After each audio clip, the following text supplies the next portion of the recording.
Ce film traite des conséquences des plantations de palmiers à huile sur les communautés. L'information contenue dans ce film vise à aider les communautés à prendre des décisions pour leur avenir.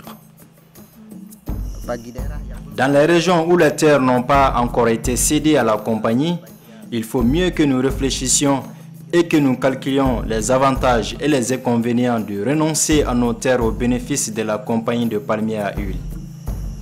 Les plantations de palmiers à huile produisent des régimes de fruits frais qui sont transportés dans des moulins pour être pressés et en extraire l'huile de palme.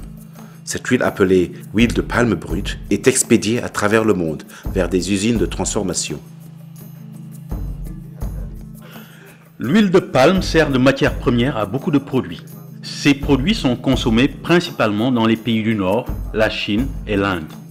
Les dérivés d'huile de palme sont utilisés dans les aliments industriels et dans beaucoup d'autres produits non alimentaires, considérés comme d'usage quotidien dans les pays consommateurs, comme des shampoings, des détergents, etc. Avec la récente augmentation des prix du pétrole, l'huile de palme est aussi de plus en plus vendue en tant qu'agrocarburant pour le transport et pour alimenter les centrales électriques. 80% des plantations d'huile de palme du monde se trouvent en Indonésie et en Malaisie. L'Indonésie, à elle seule, possède 9 millions d'hectares de plantations. Avec une demande aussi forte, la surface dédiée aux palmiers à huile s'étend rapidement. Presque toutes les provinces d'Indonésie ont été touchées par la fièvre des palmiers à huile. Le gouvernement central et presque tous les gouvernements locaux prévoient d'établir des plantations de palmiers à huile pour satisfaire la demande d'huile de palme sur le marché international. L'Indonésie veut devenir le premier exportateur d'huile de palme au monde. Pour continuer à gagner du terrain, l'industrie de l'huile de palme a besoin de plus en plus de terres. Beaucoup de communautés vivent sur des terres convenant à l'expansion des plantations. Les fonctionnaires du gouvernement local et des compagnies forestières, qui ont des intérêts financiers dans le développement des plantations, veulent convaincre les communautés de céder leurs terres. Les plantations sont souvent présentées comme la voie du développement rural et du bien-être de la communauté. Cependant, les plantations de palmiers à huile ont aussi été associées à la déforestation, à l'extinction des espèces, aux inondations et aux incendies de forêt. D'après beaucoup d'observateurs, les palmiers à huile sont aussi la source de problèmes sociaux et économiques. Ce film a été réalisé avec la collaboration de 20 villages des îles indonésiennes, principalement situés dans des régions de palmiers à huile.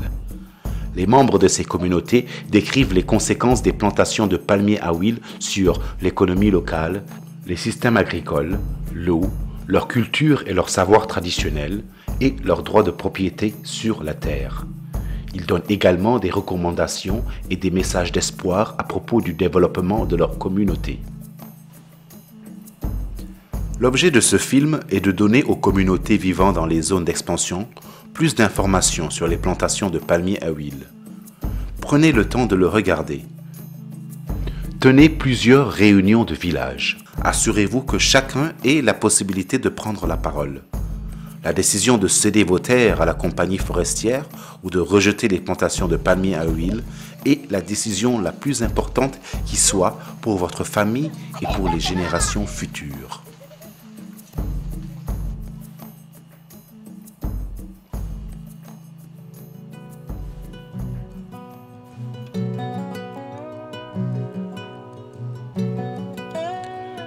Si une compagnie demande à une communauté de lui céder ses terres pour installer une plantation, il est important de décider si la communauté en sortira économiquement meilleure ou économiquement pire.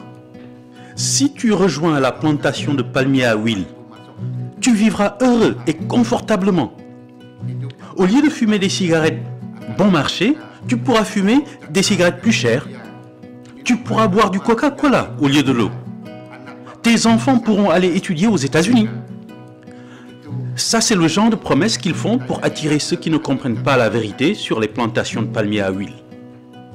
Ce chapitre porte sur la façon dont les plantations de palmiers à huile affectent l'économie des communautés locales. L'une des stratégies qu'utilisent les compagnies pour attirer les communautés est celle de promettre des parcelles aux paysans. Les communautés doivent céder leurs terres à la compagnie et en échange, elles reçoivent une petite parcelle de terre plantée de palmiers à huile.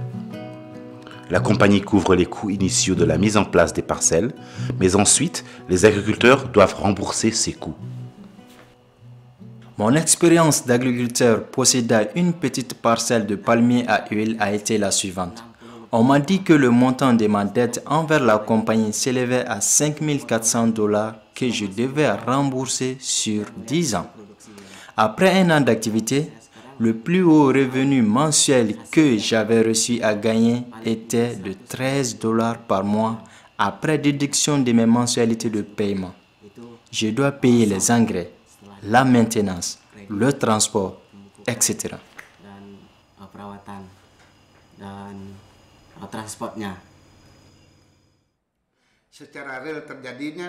Dans notre cas, ce qui s'est vraiment passé, c'est quand quelqu'un cède 10 hectares de terre à la compagnie, il reçoit 1 hectare dans le cadre d'un projet pour les petits propriétaires qu'il doit rembourser avec un prêt bancaire comme une dette. Finalement, il ne lui reste plus rien. Donne 10 hectares de tes terres, reçois-en un et en plus, achète-le. Il y a certains avantages à travailler avec les palmiers à huile, mais beaucoup plus d'inconvénients. Les avantages, c'est surtout au début, parce que l'une des bonnes choses des palmiers à huile, c'est que si on s'en occupe correctement, on peut faire une récolte tous les mois. Mais le problème, c'est que, même après avoir remboursé nos dettes, on est encore employé de quelqu'un. Il n'est pas vrai que les palmiers à huile nous appartiennent. C'est pourquoi je dis qu'il y a quelques bons et beaucoup de mauvaises choses par rapport aux palmiers à huile. Dans la plupart des cas, les membres des communautés reçoivent une parcelle de 2 hectares de la compagnie. Cette surface rend-elle les gens prospères? Avant, on pouvait envoyer nos enfants à l'école, mais à présent, c'est difficile, on ne peut plus. Oui, nous sommes propriétaires, mais nous ne possédons pas grand-chose, juste une parcelle. Nous gagnons à peine de quoi nous nourrir. Si nous avions 5 ou 6 parcelles, nous pourrions envoyer nos enfants à l'école. Mais pour nous qui ne possédons qu'une parcelle, c'est impossible. Les palmiers à huile ont rendu nos vies très difficiles. À mon avis, et en me basant sur ma propre expérience, je pense que 2 hectares, ce n'est pas assez. Si vous voulez planter 2 hectares seulement, il sera mieux conseillé de ne pas le faire. Un autre problème est que la terre, pour les petits propriétaires, est souvent éloignée de la route et de l'usine. L'impact économique de tout cela est clairement négatif. La terre que la compagnie m'a attribuée pour ma parcelle de palmiers à huile est tellement éloignée de mon village que j'ai beaucoup de mal à l'entretenir. Et ma parcelle est très éloignée de la route, donc cela rend très difficile le transport des fruits récoltés où que ce soit. Le système de petits propriétaires pose clairement des difficultés. Les cultivateurs reçoivent de petites parcelles plantées de palmiers à huile sur des terres marginales et doivent des sommes importantes sur ce qui était au départ leur propre terre. Certaines personnes s'intéressent aux plantations de palmiers à huile à cause des opportunités de travail. La compagnie a promis de créer de l'emploi. Mais ce que nous avons observé, c'est que les seules étapes qui nécessitent une main-d'œuvre importante sont la culture des semis et leur plantation. Il est inutile de chercher un emploi quelconque dans l'agriculture, la récolte du caoutchouc ou n'importe quel autre travail. C'est ce que la compagnie nous a promis, une promesse. Mais 3 ou 4 ans plus tard, ils ont commencé à diminuer le nombre d'emplois dans la compagnie. Lorsque les compagnies promettent qu'en installant une palmeraie, elles créeront de l'emploi, il ne faut pas leur faire trop confiance. Parce qu'une fois que les palmiers à huile ont atteint une certaine taille, la compagnie a besoin de très peu de main-d'œuvre. La sécurité de l'emploi sur les plantations ne doit pas être prise pour argent comptant. Si vous décrochez effectivement un emploi, vous en sortirez-vous mieux économiquement? Bien que le salaire soit loin d'être suffisant, j'aime encore mon travail, malgré le sentiment que j'y perds. Les conditions ne sont pas justes. Je travaille de 6h à 7h du matin jusqu'à 5h du soir. Et tout ce que je gagne, c'est environ $32 par mois.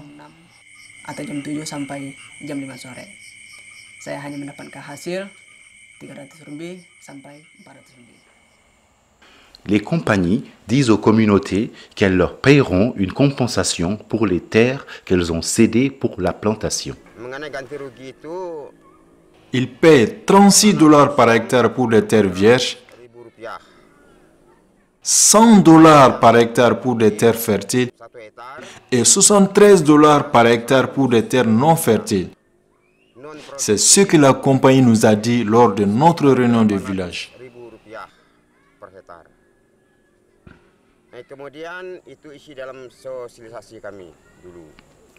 En réalité, ces sommes versées ne sont pas une compensation, mais un paiement effectué par les compagnies. Ceci en échange du consentement des communautés à renoncer à toute revendication sur la terre à l'avenir. Il est important d'examiner si ce paiement vaut toute la production que cette terre pourrait rapporter aujourd'hui et dans le futur. Avec l'arrivée des palmiers à huile, les communautés vivent un changement économique important, puisqu'elles doivent payer pour des produits que la terre fournissait gratuitement. Cette communauté n'a pas de palmiers à huile. Ils ont dressé une liste de plus de 100 produits que leur terre leur fournit.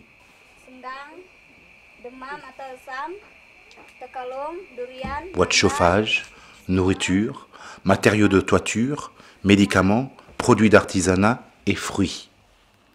Si les palmiers à huile recouvraient les terres, nous devrions acheter la plupart de ces produits. Les plantations de ces palmiers à huile en monoculture ne produisent qu'une seule chose, l'huile de palme. Une fois dans la cité de la compagnie, on doit tout acheter. Quand je vivais avec ma famille, ça ne m'aurait jamais passé par la tête d'acheter des légumes. Nous cultivions tout nous-mêmes. C'était mieux. Si on vit sur le domaine de la compagnie, alors on doit tout acheter, les légumes et tout le reste. Quand arrivera-t-il à leur petit enfant? Il ne leur reste plus qu'un peu de terre. La forêt a disparu. Il n'y a nulle part où aller dans la forêt pour cueillir des plantes cosmétiques. Ils ont besoin d'argent pour tout. C'est ce que je vois et c'est pourquoi nous refusions l'installation d'une plantation de palmiers à huile dans notre région. C'est difficile de trouver des légumes ou du gibier sauvage de nos jours. Il n'y a plus du tout de forêt. Tout est devenu palmier à huile. Il n'y a rien d'autre.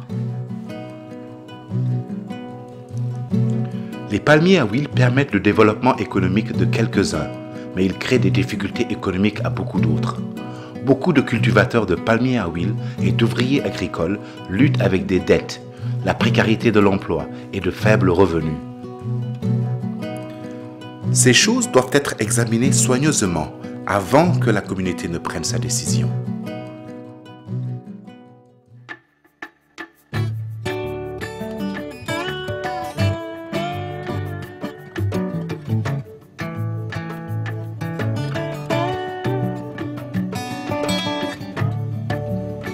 Pendant des siècles, les petits agriculteurs indonésiens ont nourri leur communauté et développé des systèmes d'exploitation agricole qui sont reconnus dans le monde entier parmi les plus favorables à la biodiversité et les plus durables. Donc passer de l'agriculture traditionnelle au palmier à huile implique d'énormes changements dans les systèmes d'exploitation. Les plantations de palmiers à huile sont des entreprises agricoles intensives qui demandent d'énormes ressources en technologie et en capital. Cela représente un changement radical pour les communautés locales qui sont habituées aux méthodes traditionnelles d'exploitation. Nous avons rencontré beaucoup d'agriculteurs qui n'ont pas réussi à gérer leurs parcelles de palmiers à huile. Les fruits récoltés ne se conservent que 24 heures avant de commencer à pourrir, ce qui constitue un grand changement pour les cultivateurs de palmiers à huile. Les fruits des palmiers à l'huile doivent être vendus dans les 24 heures qui suivent la récolte, sinon ils pourrissent. C'est très différent du caoutchouc qui peut être stocké pendant plusieurs mois. Les agriculteurs doivent rapidement vendre les fruits au moulin. En règle générale, il n'y a qu'un seul pressoir dans les environs. Donc l'agriculteur n'a que peu ou pas de pouvoir de négociation sur le prix. Il existe une autre différence importante. Les agriculteurs traditionnels utilisent rarement des engrais ou des pesticides. Mais dans les plantations de palmiers à huile, ceux-ci sont utilisés fréquemment. La qualité de l'huile de palme dépend vraiment de la façon dont on en prend soin. Si on ne lui donne pas d'engrais, automatiquement la récolte ne sera pas aussi bonne. Donc les engrais et les herbicides sont là pour augmenter la productivité. Beaucoup d'ouvriers agricoles se plaignent des conséquences de l'épandage d'herbicides et de pesticides sur leur santé. Quand nous pulvérisons des herbicides, des pesticides, si le vent tourne et que le poison entre dans les yeux, ça irrite les yeux. Souvent, on a une mauvaise toux, mais cette compagnie ne prend pas vraiment soin de notre santé. Je suis allé voir un médecin qui m'a dit que j'ai sans doute eu une intoxication. Il m'a dit que j'étais trop fatigué, que mon corps avait peut-être été empoisonné. Le médecin m'a demandé où je travaillais. Quand j'ai expliqué que je pulvérisais des herbicides et des pesticides sur la plantation de palmiers à huile, il m'a demandé si j'avais des vêtements de protection. J'ai dit non. Il m'a dit que je devais utiliser des protections et comme je ne le fais pas, mon corps est empoisonné et je devrais travailler moins. La nature même de la tâche change lorsque les palmiers à huile sont plantés. Des recherches récentes montrent que 80% des personnes travaillent plus une fois que la plantation est établie, alors que leurs revenus diminuent souvent. Le travail lié aux palmiers à huile est difficile, surtout pour les agriculteurs âgés.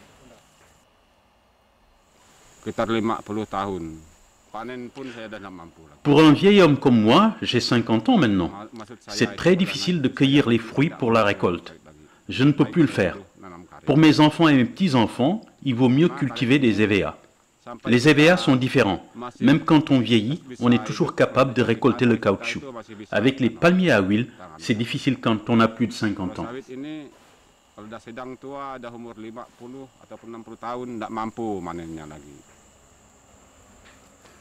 Comment les gens trouvent-ils l'exploitation des palmiers à huile par rapport à d'autres types d'exploitation?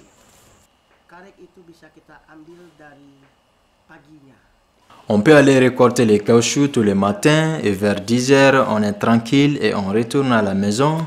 L'après-midi, on peut aller au champ. Comparé au palmier à l'huile, c'est beaucoup plus facile. Dans le palmerin, on devient les serviteurs des gens riches.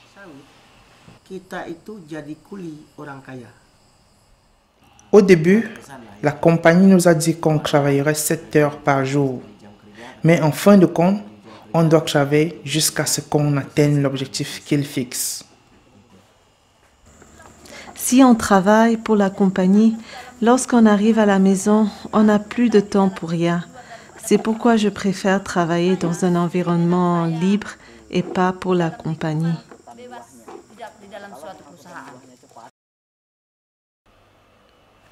Accepter les palmiers à huile revient à accepter de grands changements dans les systèmes d'exploitation. Avoir moins de pouvoir de négociation, augmenter les risques liés aux pesticides et aux herbicides et avoir moins de liberté dans l'organisation de la journée de travail.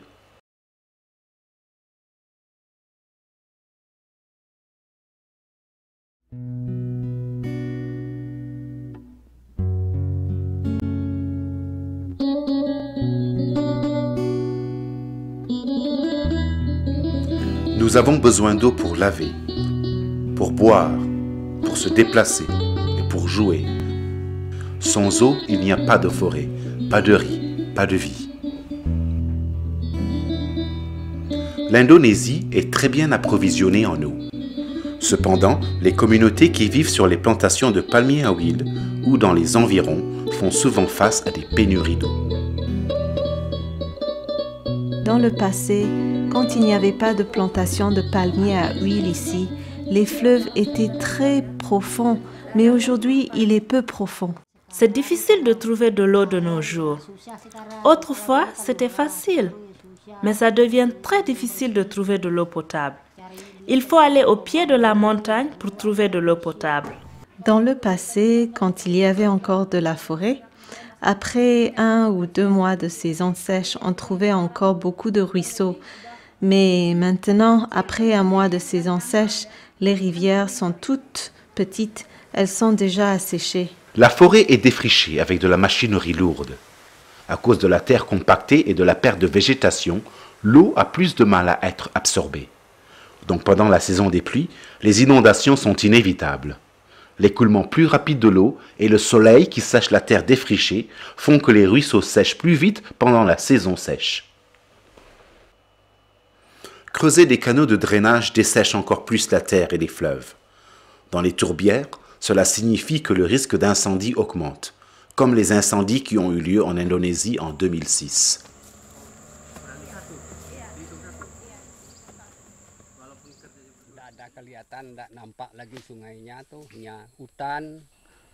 Le fleuve, la forêt sont devenus comme ça, secs, à cause des tranchées de drainage creusées sur la palmeraie. Ils ont construit ces tranchées et détourné les rivières. Et après tous ces travaux, beaucoup de rivières disparaissent.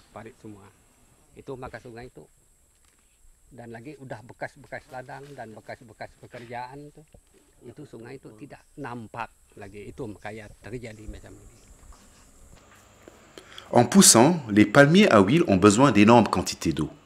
Cela conduit également à une baisse significative de l'eau dans les rivières locales. En plus de l'assèchement des rivières, les communautés subissent aussi les conséquences de la contamination de l'eau par les résidus des moulins.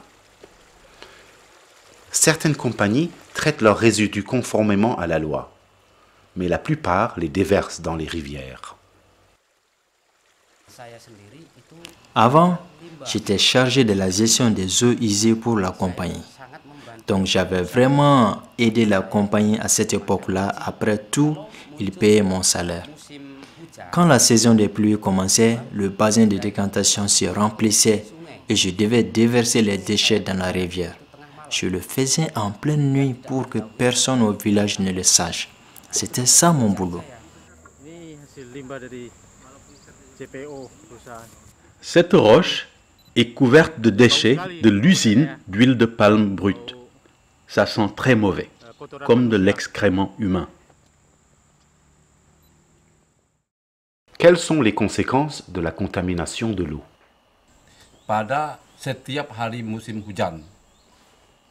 Chaque jour, pendant la saison des pluies, les déchets sont déversés dans la rivière où ils tuent les poissons et d'autres animaux plus grands, comme les tortues d'eau douce. C'est ce qui arrive parce que l'usine d'huile de palme déverse ses eaux usées dans la rivière. Le problème avec ces déchets, c'est ce qu'ils tuent tous les poissons de la rivière dans un rayon d'environ 7 km. On ne peut même pas se baigner là-dedans. Si on le fait, on souffre de maladies de peau, d'ulcères et de démangeaisons. La rivière Siak était pleine de gens en train de pêcher. Un poisson pouvait coûter jusqu'à $30 américains. Mais où sont passés les poissons à présent? Plus personne n'attrape de poissons. Les poissons sont partis. La rivière ne ressemblait pas à ça avant. Les gens l'utilisaient pour se baigner, pour laver et pour boire. À présent, on ne peut plus utiliser l'eau parce qu'elle a été polluée par les déchets de l'usine d'huile de palme. Ça se passe depuis 10 ans et la compagnie n'a pas dit comment l'eau pourrait redevenir potable.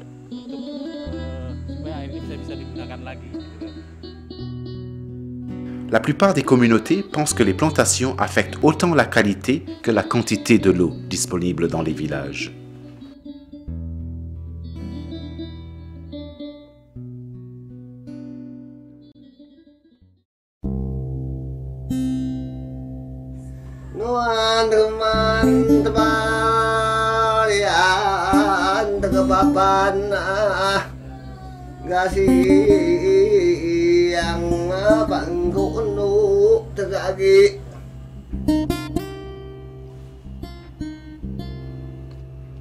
La diversité biologique et culturelle de l'Indonésie est connue partout dans le monde.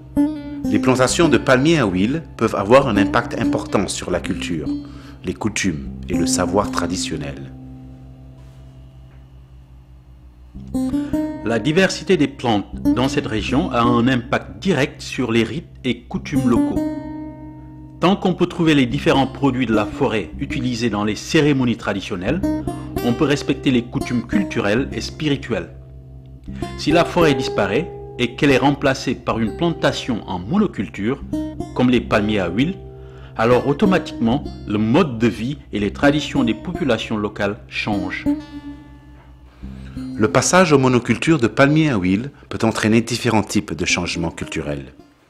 Par exemple, les médecines traditionnelles sont devenues introuvables. C'était facile pour nous de trouver des racines dans la forêt pour en faire des médicaments traditionnels. Mais maintenant, c'est difficile. Il n'y en a plus. À présent, la forêt a disparu. Tout ça a disparu. On cultivait aussi toutes sortes de produits. Maintenant, c'est devenu impossible. Les racines des palmiers à huile sont partout. Rien ne pousse. Les matériaux pour l'artisanat se font rares. Tout ça vient du marché maintenant. Toutes ces teintures, ce ne sont pas les teintures végétales comme le tantarum ou le kerbal, parce que toutes ces plantes ont été abattues à cause des palmiers à huile. C'est pourquoi c'est très difficile pour nous. Ça devient plus difficile pour nous de les faire. Ce n'est pas le véritable artisanat naturel. Du temps de ma grand-mère, tout l'artisanat était naturel, pas comme ça. La perte de la forêt peut avoir des conséquences sur les langues locales. Si les communautés doivent abandonner l'agriculture sur brûlis, il y a beaucoup de mots, peut-être plusieurs centaines de mots liés aux pratiques agricoles traditionnelles qui ne sont plus utilisés et vont finir par disparaître. Si ça se trouve, les termes étrangers liés aux plantations de palmiers à huile finiront par remplacer les mots traditionnels. Les guérisseurs n'utilisent plus les médecines traditionnelles. Les tisseuses ne tissent plus et les parents ne peuvent plus transmettre les mots de leur langue. Par conséquent, la génération suivante peut sombrer dans la pauvreté culturelle. Dans beaucoup de communautés, l'arrivée des plantations de palmiers à huile a entraîné la destruction des lieux sacrés, y compris les tombes des ancêtres. Nous avons expliqué à l'entreprise où se trouvaient les bosquets sacrés, où nos ancêtres étaient enterrés. C'est marqué par des arbres tankawan. Ils nous ont dit de marquer les arbres qu'il ne fallait pas abattre en faisant un cercle autour du sol. Donc c'est ce qu'on a fait. Le lendemain, tout était abattu. Il ne restait rien debout. C'est ça qui a enchaîné ce conflit de nos revendications permanentes. C'est pourquoi on nous indemnise. Bien sûr que je suis triste. Comment ne pas l'être? Nos tombeaux étaient protégés par les grands arbres de la forêt. Mais à présent, il ne reste que des palmiers à huile. Tout à coup, tout a été détruit pour faire de la place aux palmiers à huile. Comment pourrait-on ne pas être triste? La culture locale est également modifiée par l'arrivée d'ouvriers et d'employés de la compagnie de palmiers à huile, ainsi que des transmigrants qui apportent tous une nouvelle culture et une nouvelle façon de penser.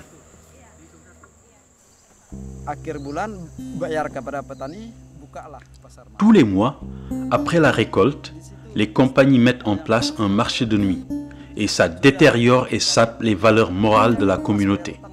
Les gens reçoivent leur paye, remboursent quelques dettes et parfois s'endettent à nouveau. Et avec tout l'argent qu'ils dépensent pour boire et pour parier, ce sont les femmes qui finissent perdantes. Donc le problème avec les palmiers à huile, ce n'est pas seulement la question de la terre, mais aussi une question de perte des valeurs morales de la communauté, une question de morale familiale. C'est une question que les communautés ont tendance à oublier.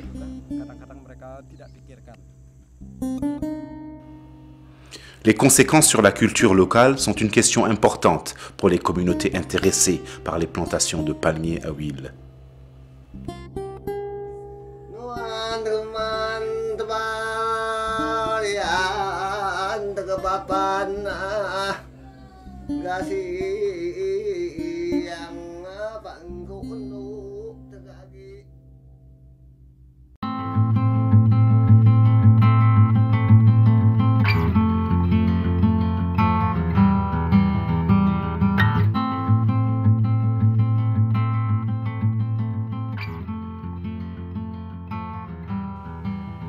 Les plantations de palmiers à huile ont aussi des conséquences sur les droits à la terre et sur la question des conflits liés à la terre.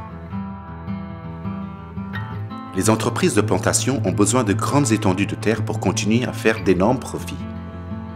Les gouvernements locaux en Indonésie prévoient que les plantations s'étendront jusqu'à 20 millions d'hectares de plantations de palmiers à huile avant 2020, la plus grande augmentation du monde. La plupart des terres destinées à l'expansion des palmiers à huile sont aussi des terres sur lesquelles des tribus indigènes ont vécu et travaillé depuis des temps immémoriaux.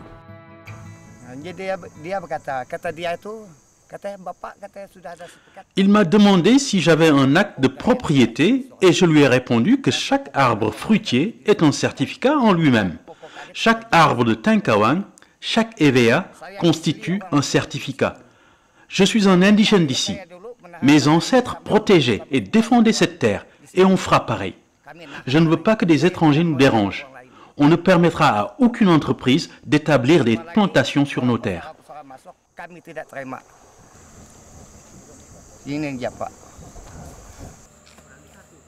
Les communautés sont sûres de leur droit à la terre.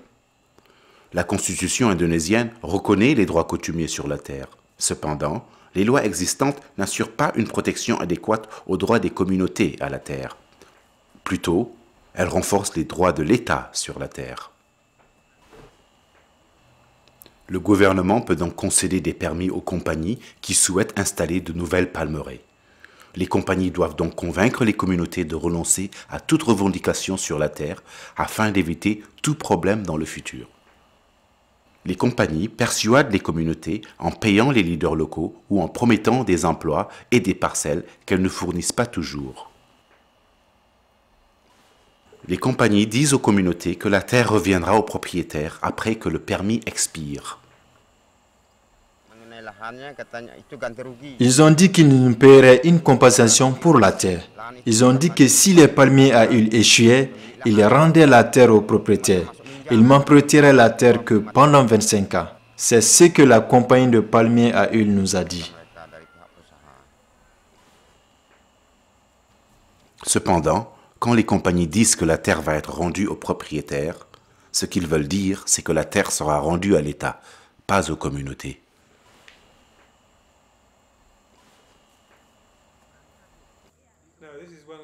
C'est l'une des façons par lesquelles ils se font escroquer au cours du processus. Ils s'imaginent que l'entreprise n'a qu'un bail de durée assez courte. Mais en réalité, selon le nouveau code de la plantation, ils peuvent conserver le bail jusqu'à 120 ans. D'ailleurs, à l'expiration du bail, la terre est rendue à l'État et ne revient pas à la communauté. Ces mesures entraînent un changement important dans la distribution des terres. Le modèle actuel de distribution des terres a été établi pendant la période coloniale, quand les autorités coloniales ont créé des plantations à grande échelle, qui n'étaient pas équilibrées du tout. En conséquence, une famille de cultivateurs javanais moyenne contrôle environ un quart d'hectare de terre, alors que les compagnies à Java contrôlent en moyenne 1000 hectares. Les politiques du gouvernement concernant les plantations à grande échelle ouvrent la voie à des évolutions similaires dans plusieurs endroits d'Indonésie. Cette politique génère aussi des conflits sur les droits à la terre. En ce moment, on estime à 660 les conflits liés à la terre concernant uniquement l'expansion des plantations de palmiers à huile.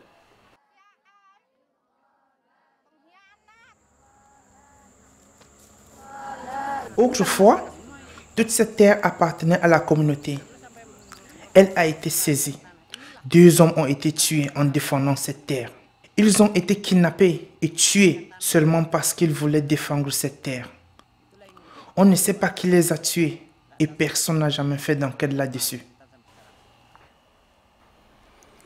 Les conflits se produisent quand les communautés sont divisées. Les conflits surgissent quand les compagnies et les forces de sécurité tentent d'intimider les communautés qui défendent leurs terres. Ces derniers temps, la plupart de ces conflits sont profondément enracinés dans les politiques foncières que beaucoup de gens considèrent comme favorables au profit des compagnies et non aux droits de communauté. Ils nous ont dit que la terre appartenait à l'État et qu'on devait la rendre. Ils parlaient des droits de l'État, mais pas de nos droits. Peu importe si c'était la terre qu'on cultivait, sur laquelle on construisait nos maisons ou nos potagers, c'était la terre de l'État et ils allaient la prendre. Ils ont menacé de nous mettre tous en prison si nous nous y opposions. On s'est sentis impuissants et on avait peur des uniformes verts et jaunes. Alors, on a baissé les bras. Mais j'ai demandé, que nous arrivera-t-il à nous qui habitons ici si on convertit toute cette terre en plantation ?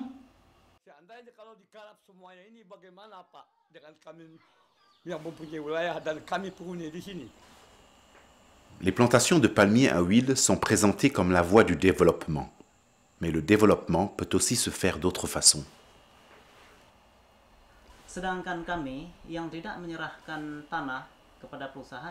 Nous qui n'avons pas cédé nos terres à la compagnie, la plupart d'entre nous avons des motos. Ça ne vient pas de la vente de la terre, mais de nos revenus provenant de l'exploitation de la terre. On n'a pas besoin de tirer notre richesse de la vente de terre. Nous, on reçoit notre revenu de notre propre travail. Avec ça, on peut acheter des motos, des voitures. Donc, on n'a pas perdu notre terre. Parce qu'on pense que dans notre village, la population continue à augmenter avec le temps et les terres sont déjà limitées. Ça serait pire si on cédait nos terres à la compagnie. C'est pourquoi on ne veut pas le faire.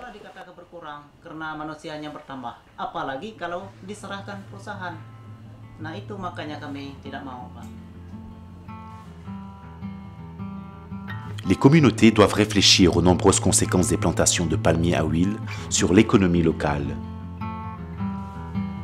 les systèmes d'exploitation,